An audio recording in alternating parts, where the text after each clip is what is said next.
Donc un des enjeux du PUI, c'était de faire émerger justement des pôles universitaires d'innovation qui permettent de rassembler tout le monde et de créer des écosystèmes.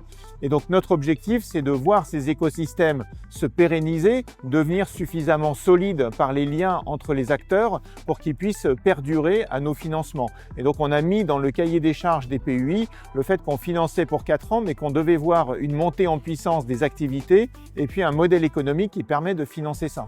Si on se revoit dans 4 ans, pour les 4e Assises de l'innovation, puisque les Assises de l'innovation, c'est un événement annuel, normalement, on aura le bilan complet de ce programme d'accompagnement du PUI et en même temps, on aura une perspective de développement des actions du PUI post-PUI.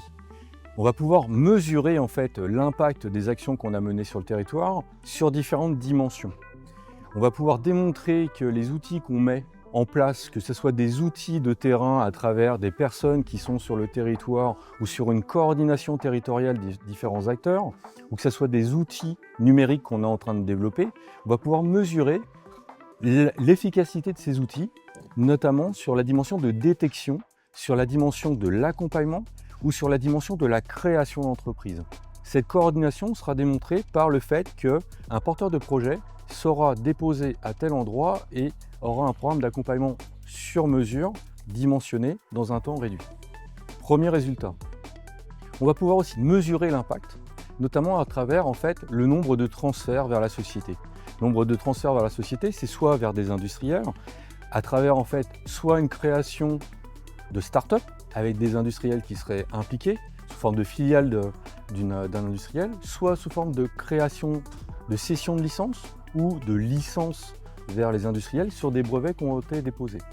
Troisième impact qu'on peut avoir, c'est le nombre de créations de start-up, donc l'accompagnement à l'entrepreneuriat ou l'accélération de l'entrepreneuriat. Le dernier impact pour nous qui est très important, que ce soit en interne dans le milieu académique ou dans le milieu, on va dire, porté par les industriels ou les acteurs étatiques, c'est la sensibilisation.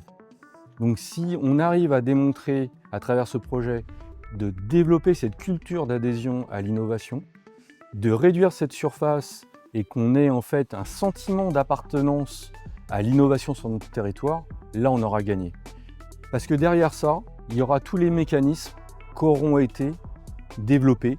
Donc des réflexes pour déposer un projet, des réflexes pour aller chercher un financement, des réflexes pour constituer une équipe, des réflexes pour aller déposer un brevet, des réflexes pour faire une licence au plus tôt. Donc là, on va gagner en efficacité.